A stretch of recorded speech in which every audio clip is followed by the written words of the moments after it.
In this conversation, Ece Kamar, a distinguished scientist at Microsoft Research, discusses her journey in AI, the evolution of AI agents, and the impact of generative AI on society.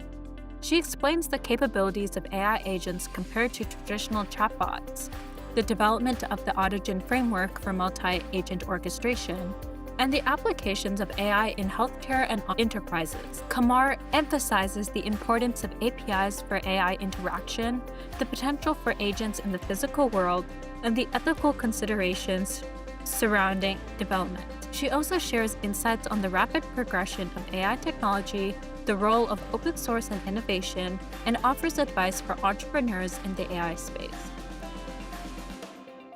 Welcome to the Startup to Exit podcast, where we will bring you world-class entrepreneurs and VCs to share their hard-earned success stories and secrets.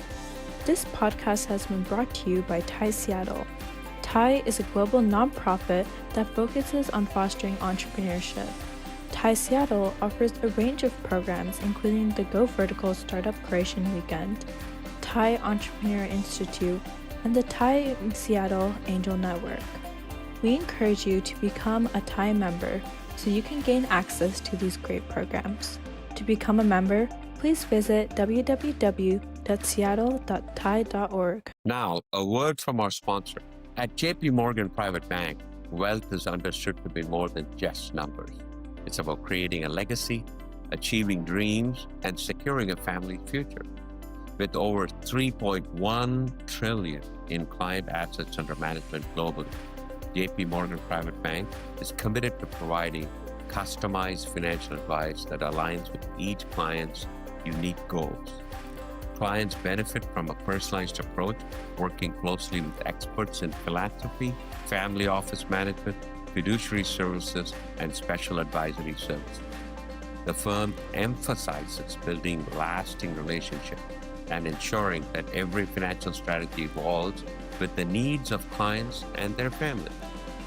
JP Morgan Private Bank not only manages wealth, but also helps clients create a meaningful impact. Whether individuals seek to support charitable causes, manage a family legacy, explore new investment opportunities, the private bank team is there to provide guidance every step of the way. With a presence in key financial markets worldwide, JP Morgan Private Bank offers unparalleled access to global insights and opportunities. Its commitment to excellence and innovation ensures that clients receive the highest level of service and expertise. Time is recognized as precious, and JP Morgan Private Bank values every moment spent with its clients.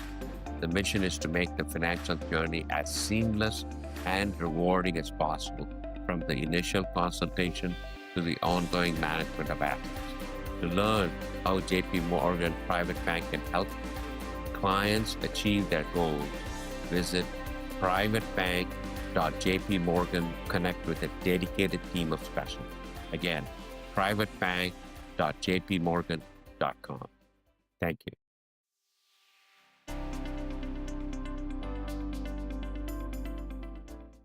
Welcome, everyone. Today is our next installment of our generative AI series. I'm very pleased to welcome Ece Kamar, who is a distinguished scientist and VP and Managing Director of the AI Frontiers Lab at Microsoft Research. She has been instrumental in building the responsible AI efforts inside Microsoft. She's also an affiliate faculty in the Department of Computer Science and Engineering at the University of Washington, and she is a PhD from Harvard University.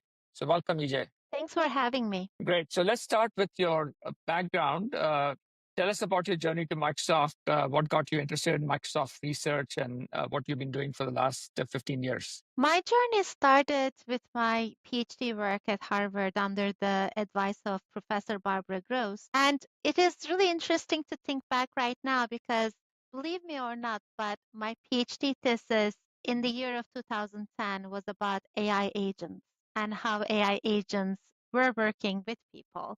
We were running experiments to understand how we can build agents that people perceive as their partners. We were building decision-making mechanisms for these agents to make decisions about how to best support people and really understanding the fabric of collaboration. Of course, back in the day, we did not have the core technologies we have today, like foundation models, to be able to really build these systems at scale like the way we are doing it today. But these topics of AI agents and collaboration are not actually new, and they have decades of research backing them up from even earlier than my PhD days. But I've been always very much motivated by the question of how to build intelligent systems that can be useful for people. That's where my passion for this line of research came from. And as I was doing my PhD, I also had this desire to work on real world problems. We are talking about a time now where AI was not as mainstream as it is today. And while there were some narrow applications of AI on search that was just emerging back then, again, its applicability was quite limited. So as I was doing my PhD, I was looking at papers where there were these real world applications of AI, and I was running into very much papers coming from Microsoft research at the time, especially the work that Eric Horowitz was doing. And I'm like, I need to work with these people. They are doing a lot of interesting work. So that's how I actually found myself at Microsoft Research. I did internships. I became a Microsoft Research Fellow. And when it was time for me to have a permanent position, I joined Microsoft Research. I had a pretty interesting career here. I've been here for 15 years. When I was starting my journey at Microsoft, it was the beginning of scalable data. It was when human computation through platforms like Mechanical Turk or social media were just happening.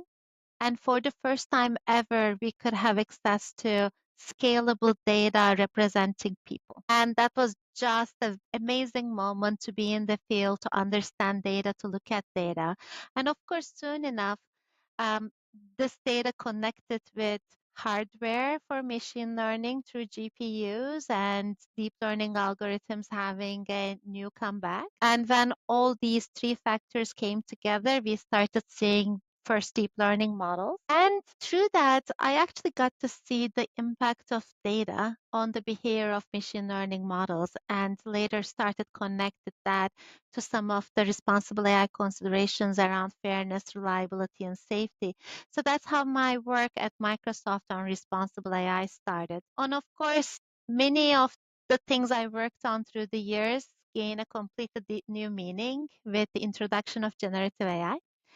And when I first gained access to a model that later became GPT-4, I was pulled in with my team to look into emerging responsible AI problems in those models, like hallucinations or prompt injection attacks. And when we started looking at these models, it was evident that it was the beginning of a new era in AI, an era that will be bigger and much more interesting than the previous generations of these AI waves, and possibly one that is here to stay and transform everything that is around us. Mhm.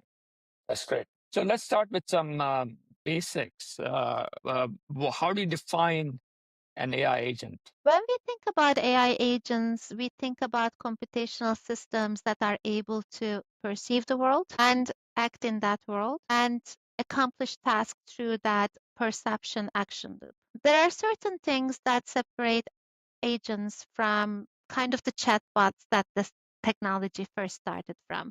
When we are in a chatbot environment, mechanisms there are very passive. We have to initiate the interaction and we receive an answer, and everything stops until we do it again. We ask another question. And also what those computational systems can do is limited to just generating language. Later it became about generating code, but that's mainly it.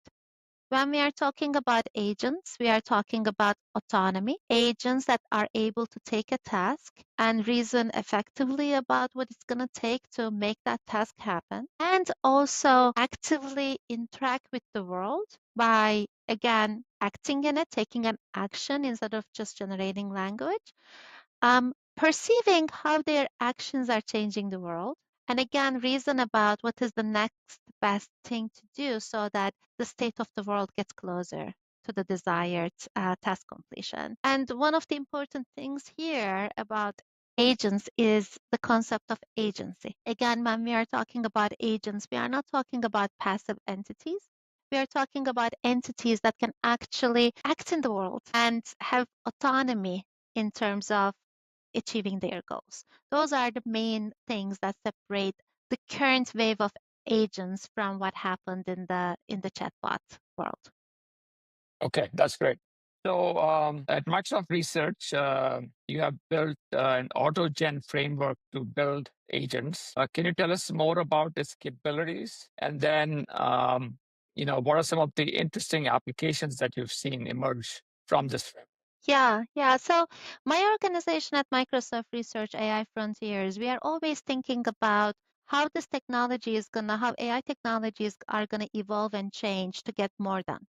Because as I said, my focus has always been creating these applications that can create immense value for people. That's where my motivation really comes from, and many of my team members share the same passion. And when we were trying to get things done and build these reliable big applications with models like GPT-4 a few years ago, we've quickly realized that by just prompting these models, we are not able to get to the applications we wanted to build. So we actually started working on a programming paradigm where we said, what if we were actually like, instead of just prompting a model, we could start using multi-agent orchestration as a way of getting more things done with these models, and also have ways of overseeing what the system is doing.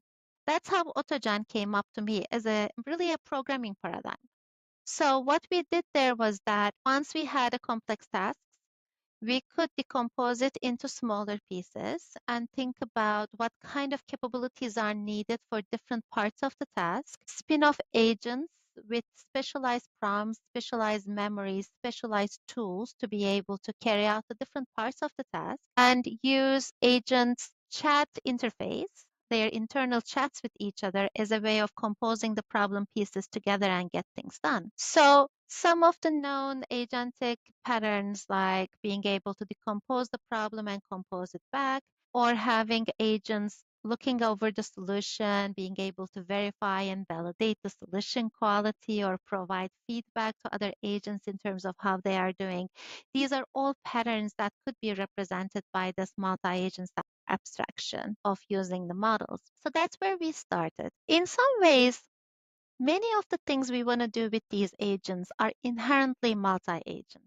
For example, when we are trying to solve a problem in an organization today, instead of just like decomposing the problem to temporary agents, we imagine a world where there are going to be these agents that specialize and become persistent members of our organizations and teams. So although our work on AutoGen started from this programming abstraction, through working on it with many of the open source partners, enterprises using AutoGen for doing their work, we quickly came to an understanding of multi-agent work where we are actually going to be converging to a different future where we are going to have persistent agents representing different expertise to become part of organizations, to become part of the workforce. And these agents will be able to come together and with people in organic and flexible ways to get the work done.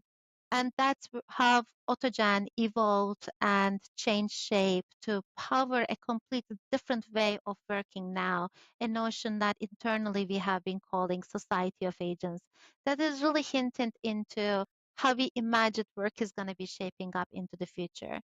In fact, if you look into some of the emerging protocols like MCP and A2A coming from Anthropic or Google, these are basically some of the basic mechanisms defining how these persistent agents are going to be talking to each other to form this potential ecosystem of agentic agent. You ask about some of the interesting things we've seen with multi-agent. So one of the really interesting things about building AutoGen and releasing it to the world has been just seeing what people do with it. And in fact, a lot of our inspiration for kind of predicting where this multi-agent work is going to go came from observing what people do with AutoGen today, or in the last 18 months since AutoGen is released. So one of the really cool applications that Satya actually has demoed at Build last week of multi-agent scenarios, not necessarily AutoGen, but just multi-agent orchestration,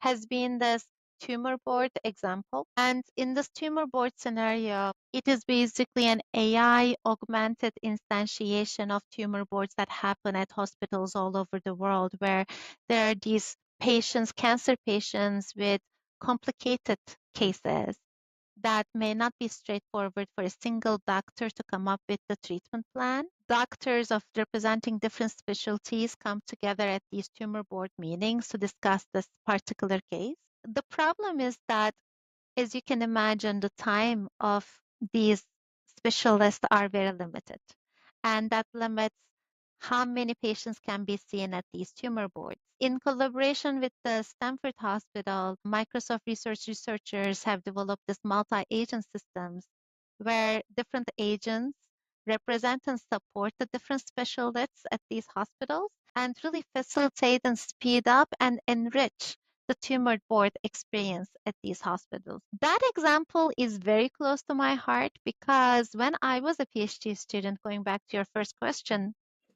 like a 20-something-year-old PhD student, one of the examples of multi-agent systems we tried to build and really designed at the time, again with my PhD advisor Barbara Gross, was about the care coordination for chronic diseases. And we worked again at the time, out of complete coincidence, we worked with Stanford Children's Hospital to design this system. And the problem was that at the time, we knew this was needed and this could be built with multi-agent systems, but we never had this generalizable logic supporting such a system.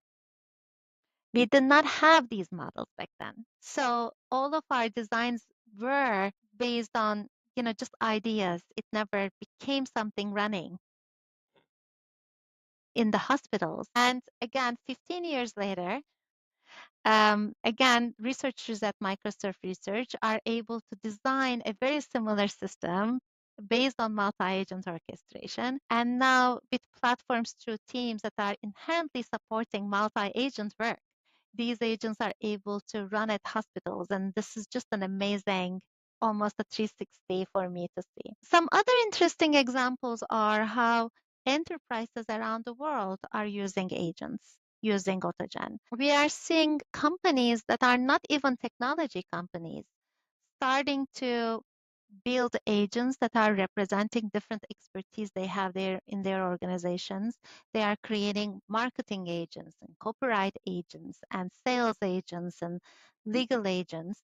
And these agents are sitting side by side with their person counterpart and carrying out marketing campaigns and carrying out sales efforts and so on. And we started seeing this pattern of enterprise work happening actually going back as much as 18 months ago. And now this is becoming a much stronger pattern. The last thing I'll mention is that we are also seeing enterprises using multi-agent orchestration and work for simulation. And that's very interesting for us because in many ways, the answer of a lot of complex problems comes from simulation of a complex system that includes many autonomous entities. Think about an enterprise that is working with a lot of customers and a different kind of creating different kind of traffic. And now again, they are able to use multi-agent orchestration to simulate and get prepared for different scenarios. So that's also very interesting for us. Right. So the tumor board scenario, you're saying that there are agents, the multiple agents that represent different specialties, and like doctors, they communicate with each other Yes. to come up with the best possible treatment plan. Is that a fair characterization? They support a human specialist by doing research on their part, by being able to present the case to the corresponding physicians based on what those specialists need to know. In the case of something like tumor board, of course, the intention is never taking the human experts out of the equation, because these are the cases where, of course, anything that is decided will have a significant impact on the well-being of an individual. So this is a safety critical domain. And that's why in these domains, the design is actually having agents that are supporting and helping human physicians to be more effective, to have the latest information, most up-to-date information, doing research on their behalf. For example, going and saying, based on all of the articles that are coming up on PubMed, these are the ones that are closest to this patient, for example. Those are all patterns that these agents could develop. But you can imagine in the future for domains that may not be safety critical, some of this work can maybe easier cases or cases that are not critical could be taken over by some of the agents, and maybe the final diagnosis and the results may be presented to people, human experts, for approval. So you can imagine this coordination and collaboration having different shapes into the future depending on the objectives and also the confidence on the agents. This is, I think, the transition and the evolution of multi-agent systems we are going to be seeing. So now to build these agents, I assume that the systems they're working with need to have some kind of APIs to interact with them. Or are you assuming that they would even if there are no APIs, they can simulate the screens and clicks and so forth to complete a task? For example, if you were to build a travel agent, right, and you tell it, hey, go book this trip on this date, my favorite hotels and my airline, go ahead and do that. But in order to do that, the agent would need to have API access to actually book those hotels and flights and so forth. Yeah, you're asking a fundamental question about what are going to be the right mechanisms for AI agents to interact with the world that we live in. What are the communication patterns for these agents to interact with our world? Right now, it is looking like there are two emerging ideas around this. One of them is that we are going to be able to create tools and APIs for these agents to have programmatic access to a lot of the resources we use in our lives to be able to interact with the world. And again, the protocols, the emerging protocols are going to play a big role on it. For example, when you look into MCP, MCP defines a protocol for agents to access tools and APIs that are available in our world. And through that, many of the things that we would use to create programmatic access to something like a travel API now becomes available to agents as well. So that's one approach. And one of the interesting announcements from, again, Microsoft's build last week was this, again, technology that is called NLWeb that could automate the creation of tools and APIs for agentic use through scraping websites.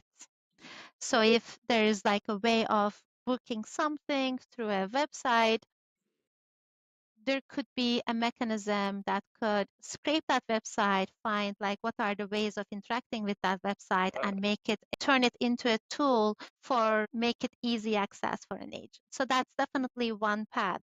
The benefit of that path is that we know that when things are structured and programmatic, the reliability of getting things done that way is actually pretty easy. And that's why the whole field is going on this direction of programmatic access to tools and APIs. There is another emerging trend as well, which is providing agents the ability to be able to see like we see, and providing agents the ability to interact with the world the way we do as people.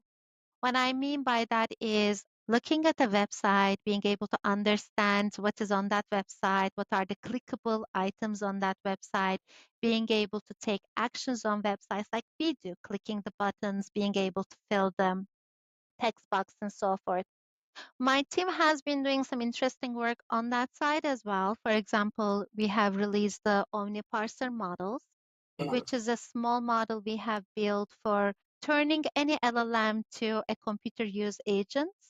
The small model is just 100 million parameters. It's super fast and is able to look at any website and extract interactable elements through it, and then be able to interact with any general LLM to really like decide what to do on that website and then take actions on it. Again, what is the benefit of that approach? That does not require APIs or tools, and it can interact with anything the way humans can.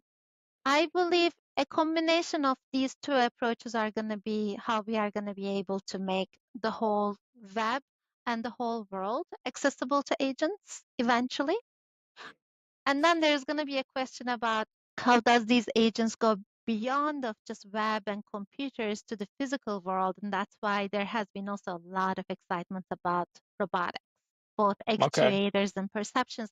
It's not a space my lab works on, but overall, just because eventually you want to translate this logic to the physical world as well, it is not hard to make a connection of what is happening in agents right now to the physical world eventually. It's just, you know, perceive and acting in the physical world is significantly harder than the digital world. And that's why some of the other pieces need to come together to make that vision happen. So do you think that's very interesting that these agents can go into the physical world? Do you anticipate that robots can be trained by watching human actions and then letting them perform? Let's say, for example, you want to automate a kitchen in a restaurant, right? That does certain tasks like cutting onions or preparing a sauce or whatever, right? Could they be trained by watching a human being actually carry out those simple tasks and then stitch them together into a more complex task to automate that whole kitchen? At the abstract level, the task of cooking something at the kitchen is not any different than booking travel on a computer. Because what you will need, again, at the very abstract level, of the capabilities you need to carry out any of these activities is having an understanding of the task that you're trying to accomplish, being able to reason over the steps you need to be able to carry out that activity through decomposing it to atomic actions, and then have a way of perceiving the world and acting in the world in a loop. Again, like all of the agentic capabilities we talked about is the same standard between doing something on your computer versus acting in the physical world. Where things really differ is how does perception and action happen in the physical world.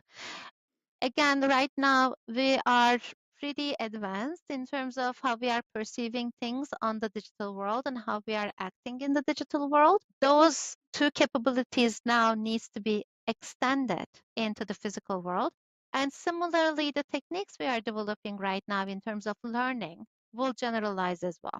For example, how do we actually teach an agent to do things in the digital world right now? We are building reasoning models that are able to use demonstration, something we call supervised fine tuning, and reinforcement learning, which is interacting through the world to learn how to do something in the digital world. Again, the same techniques are going to be applicable in the physical world as well. Got it.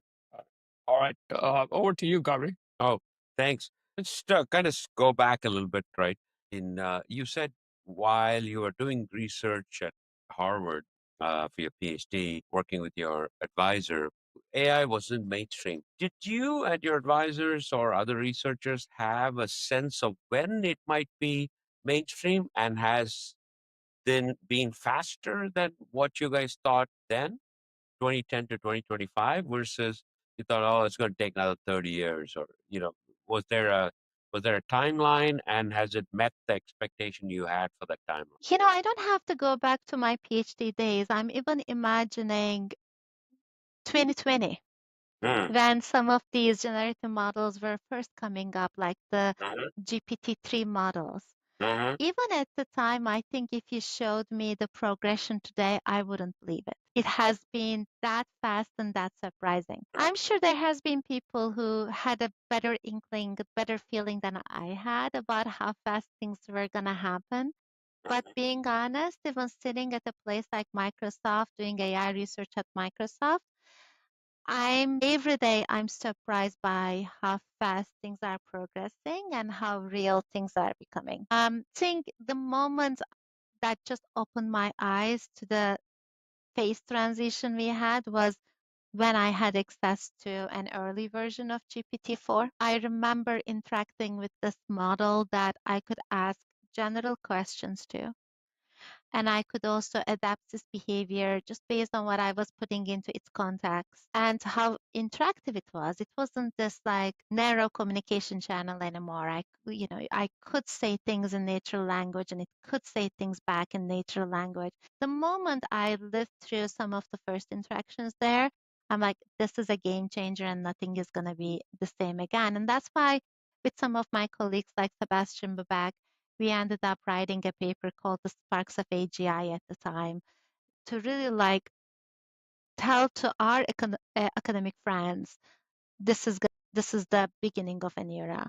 And again, even 3 months before then, if you ask me whether I would write a paper that would talk about AGI, I would be like, are you crazy? What are we talking about it? Like, that should be like, we shouldn't even talk about it.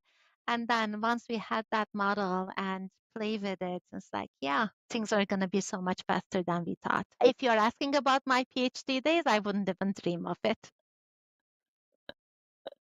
The adoption that we are talking about, not only the progression of the foundation model, and then the adoption by the world in general, and in ways that have yet to be imagined. But the adoption so far has been incredible. Even whether you're a researcher or not researcher, just the way people are using it is beyond anybody's imagination at the time it was conceived. Is that because the natural language component has become so versatile and easy to use? Was this the context of interaction or even the method of interaction that made it so easy for everybody to say, hey, I'm going to use this every day in my life? I use it every day in my life. There isn't a day that goes by that I don't use it. I use it just to check things that I absolutely know. My years of wisdom tells me there's can't be any changes, but I just still use it. Is there a is that something researchers see it differently, or was this a context of why the medium of interaction helped it evolve? That's a great question, Ari. I think there has been two different trends that really ignited people's imaginations about this technology. I think one of them was what you're saying, which is it is so easy to use and I can use it in natural language and I can do so many things with it. I think that's why it became one of the most widely used technologies ever created, right? Like anybody that, you can, and we did many of the examples of this in the Sparks of AGI paper too. Like you could ask it to write poems and do proofs and draw pictures, and it's doing all of it in the same place. And I think there's just like the accessibility of the technology, as you said, is amazing. But I think the long-lasting effect of this technology is something different. I think as a technology field, we are realizing that these foundation models are starting a new computing paradigm. They are creating a new computing stack. Um, you know how we used to build applications, computing applications in the past. We would have people writing up their logic as like if then else statements or for loops or whatever, and then we would build up the parts of the stack on top of it to be able to create applications. Now we have a generalizable problem solving model, right? Like it is fundamentally a different way of doing computation. And now we can build layers on top of it to build all of the applications we dreamed of, but we could never create and make them real today. That's what is really happening. It is the emergence of a new computing paradigm. And the work we have been doing, for example, on multi-agent systems is just putting another layer on top of these models so that they can be even more powerful for building the applications that we would really like to build in the world. So for me right now, the work that is happening in AI for building those applications that I also use every day goes way beyond of just prompting these. Mhm. We are specializing models. We are creating data for the models. We are putting memory on top of the models. We are making the models access APIs and tools and having them talk and coordinate and collaborate in an extensible way with people. Those are all additional layers that are coming on top of the models to create the computing stack that will become the stack of the world going forward. So that's, I think, the major transition that we are after.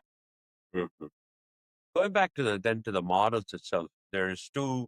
Obviously, there's open source models, and then there's OpenAI and Anthropic. Right now, philosophically speaking, there's differences in approaches, but seems to me that at some point these models have convergent possibilities in the future, as in setting aside whether they're open or not, but just the what they can and cannot deliver may be driven by factors that have nothing to do with the pure open source versus not open source philosophy. Is that, as a researcher, from your point of view, does one philosophical approach versus other change anything?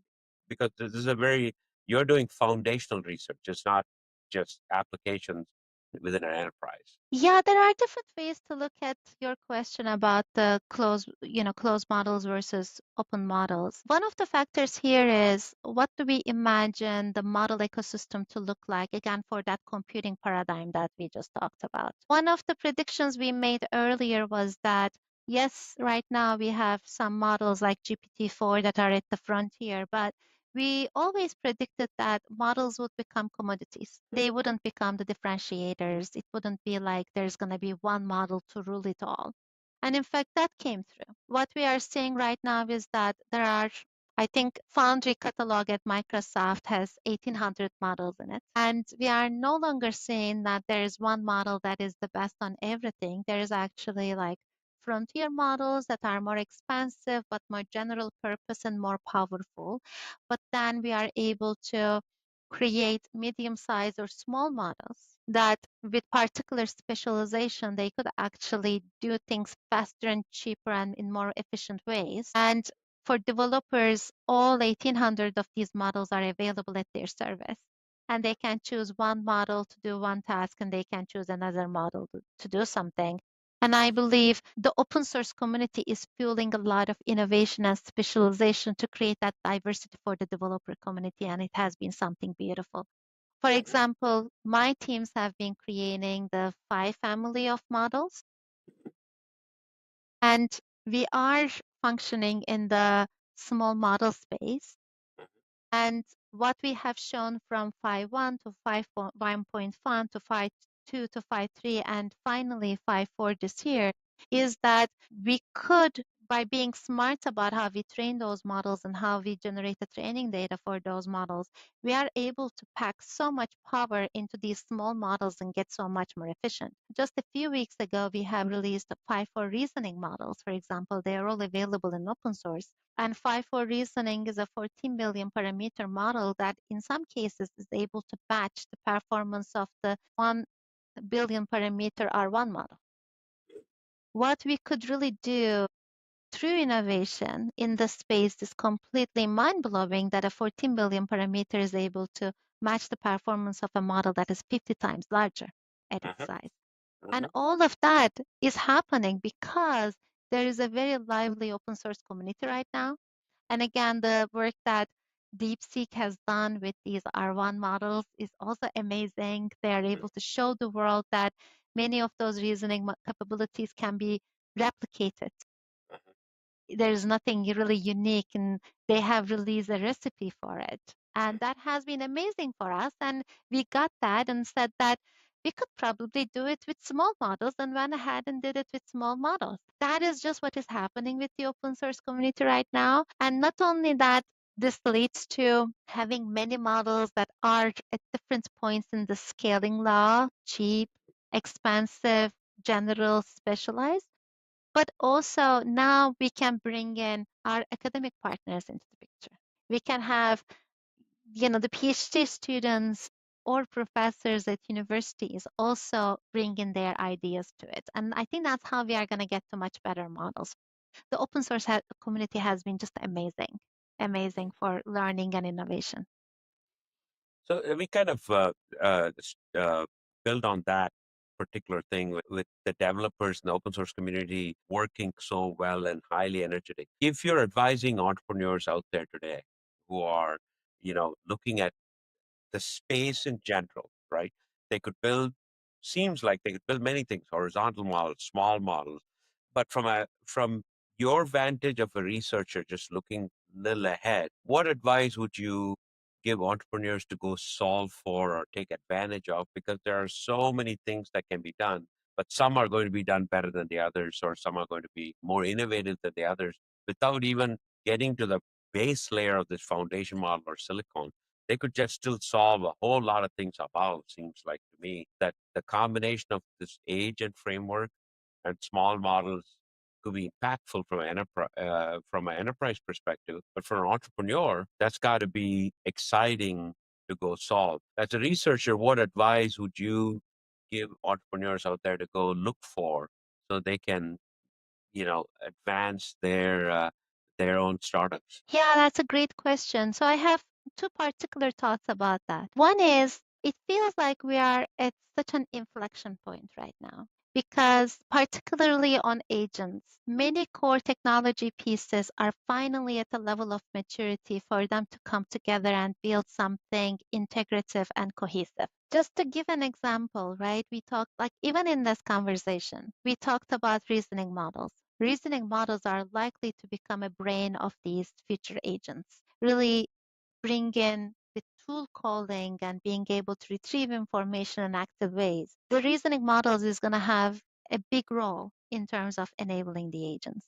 We also talked about protocols and tool access and API access as a way for these agents to be able to access the wider world. And of course, there's a lot of innovation happening in specialized models and small models that we do as well that is helping developers to create these agentic systems that are powered by a diverse set of models to really like enable new experiences. One of the things I think about all the time is where is all of these technologies converging to and how they are going to be composed together to create a future that is much bigger than what we are seeing today.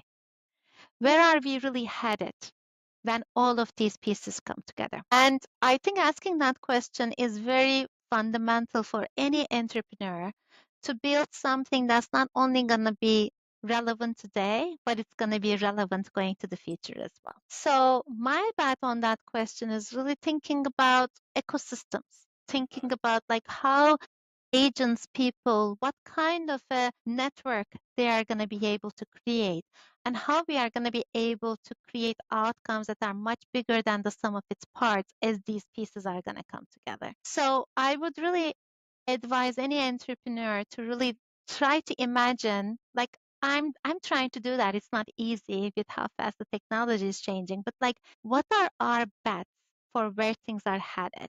And can we make any bets on that state of the world where some of these technologies are going to be converging? And for example, what are the future models of incentives in economics and how some of these benefits are going to be shared?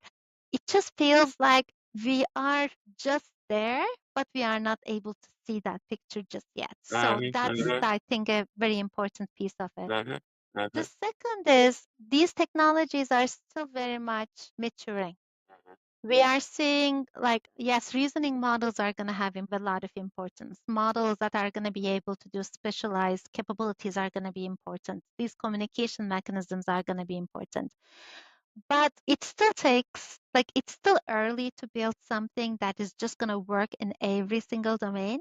But being able to specialize on a vertical and show something working in a particular scenario where some entrepreneur can go and understand what the current workflows look like and be able to integrate these technologies into flows and processes that people are already familiar with has a much easier time for adoption than changing everything.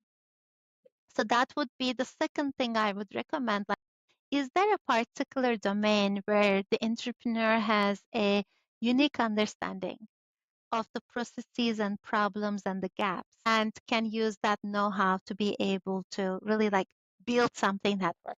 Yeah. Gauri on mute. Sorry, I don't know how that happened. I must have hit the button here. The advice that you give entrepreneurs is quite phenomenal, because for the first time, generalist, right? Your understanding of the space and then the workflow that you describe, right, within that space becomes as important as the depth of understanding of saying, I have this much knowledge and I can go this deep, because some of the depth could be solved by these foundation models. You don't have to solve for, but the foundation models, if with the agents can connect, say, a workflow or the way things move within a workflow or how people make decisions and how interactions should happen. That could be as powerful for an entrepreneur. Seems like the generalist is as important as the specialist. It used to be that you had to be really good at, say, database or, but now you almost Yeah. need to know how things work. It's very, very fascinating. So as a researcher, you're in the forefront of seeing what's coming, but you also are looking back at ethics and safety every day. I mean, there's a constant, because there's things that the technology can do versus, where it fits into society as a whole. And as the researcher, what are your challenges as it comes to this ethics, safety versus the greatness of what technology can achieve? It can achieve a lot of things, but is it useful or is it safe for the human race? That's almost a question you have to look at every day. How do you handle it, and what ways do you go about looking at things? So, like any technology, um, there's the immense potential and there is the big responsibility. And as through my career, as I have been working on the responsible side of the equation, what I have been seeing is that every time the capabilities of the technology jump, the risks around the technology jump with it as well. So just to give an example, when I was looking into classification problems, for example, we looked into face recognition and how models labeled people differently or how their error rates for face recognition differed between races and genders at the time, right? That is a very significant bias problem. But when we moved to generative AI and now models were hallucinating and now moving into agents that are able to do things in the world, right? At every point at these, jumps, the risks are significantly different. 6 months ago, my team created an agentic team called Magentic One, which is available on open source right now. And we created this team to understand what are the capabilities and risks around having these agents solving general tasks on our computers. When I prompt these agents now to do some of the simple tasks, it is just mind-blowing to see all the different ways that things can go wrong, and it can create extensive risk for us. Just to give a few examples, I have asked the agentic team to go to New York Times and solve and complete a crossword puzzle for me. On the way towards doing this, the agents searched things on a search engine, found the right New York Times link, and clicked on the right link and went to the New York Times site. But then when the agents got there, there was a pop-up window asking for credentials to access the New York Times website. And of course, at that time, it's just something that the agents were not programmed or it wasn't in their workflows that there would be a pop-up window. But again, these agents are gaining quite generalist perception and action capabilities right now. So the agents could say that I see a link there that says reset your password. If I don't know the password, I could reset the password. And in a world where the agents actually have access to emails about a person, because an email is just another API or a tool, you could easily imagine the agent going all of the steps needed to actually reset the password of a user just to get to that final task of resetting the password. Let me give another example. In some of the tests that we have done, when the agents realized that there was something they needed that was no longer accessible, they figured out that they could go to Amazon Mechanical Turk and try to hire a person to carry out something that they were not able to. Or when a document they needed was no longer accessible on the internet, they figured out that there was actually a law that stated that the government had to provide that data upon request, and the agents were ready to file a request to the government. So, what is really happening here? There are really a number of things that are changing with respect to the risks that we are seeing. With the capabilities of the reasoning models, the agents can get really creative in terms of accomplishing a goal, and they can, if the original way they thought of something is not working, they can reason again and again and again until they find a way of getting there. What this means is that the assumptions we have as people and the operational boundaries we assume for these agents are no longer true. I would never expect that the agent would go and reset my password.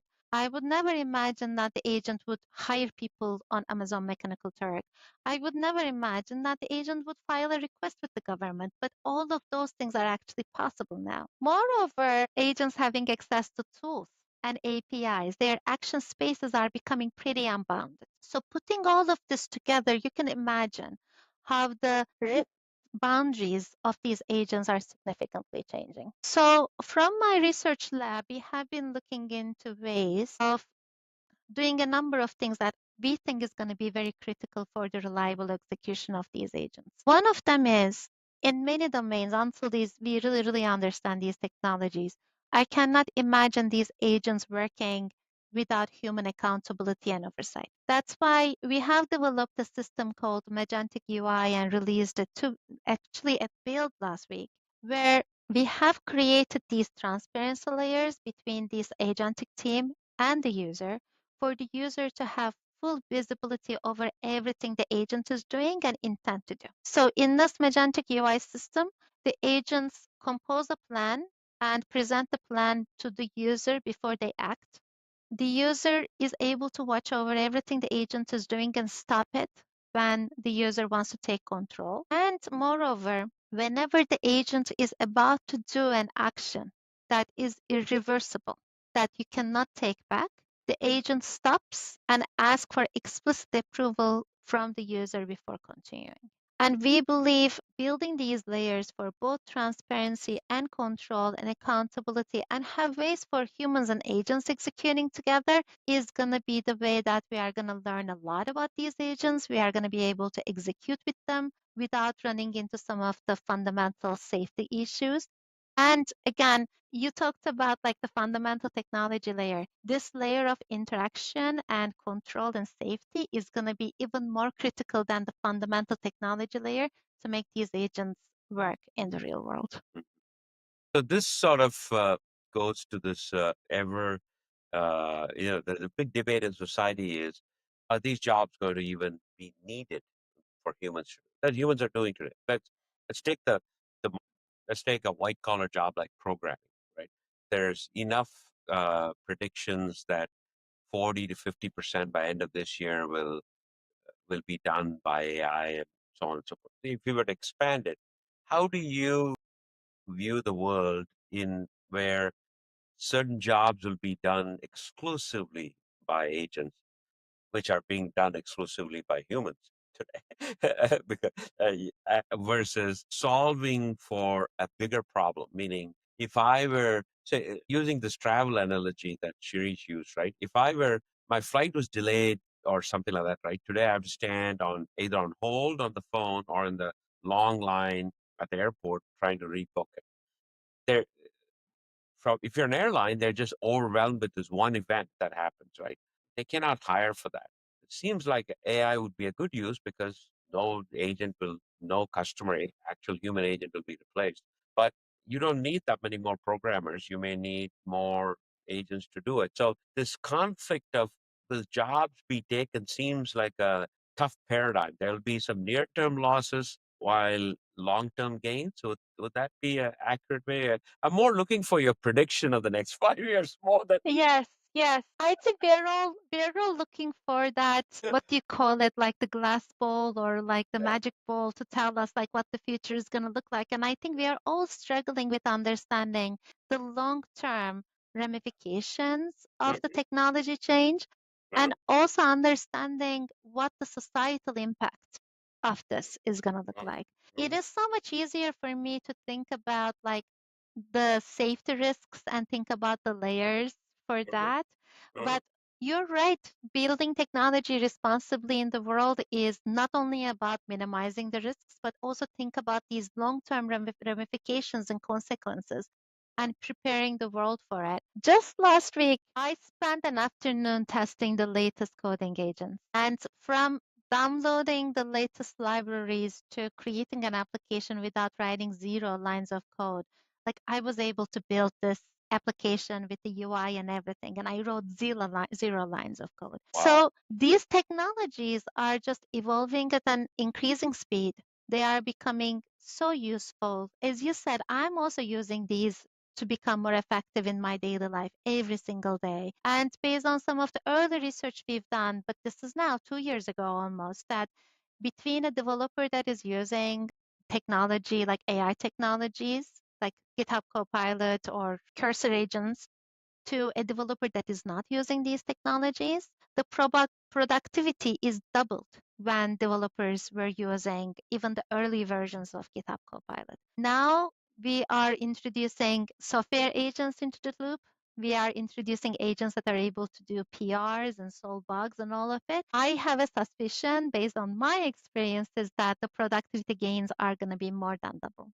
So where does that really leave us? I think for many of us, we always, right now, we have more tasks on our plate than we could handle, including all of the, support we need in our personal lives. That's why I think every single one of us could use a personal assistant, and we cannot hire them or afford them, and that would be a wonderful thing. And on the other side, there are these long-term questions about, like, if developer productivity is doubling up, does it mean that we need half the developers, or we are going to discover new technologies to be invented, and we are going to be able to convert some of our current developers to more advanced, more even ambitious projects to discover what's going to come after AI. I think both of those futures are possible, and it's in our hands. The one thing I've been thinking about a lot about from a researcher perspective is I think we need more than computer scientists and AI specialists to answer these.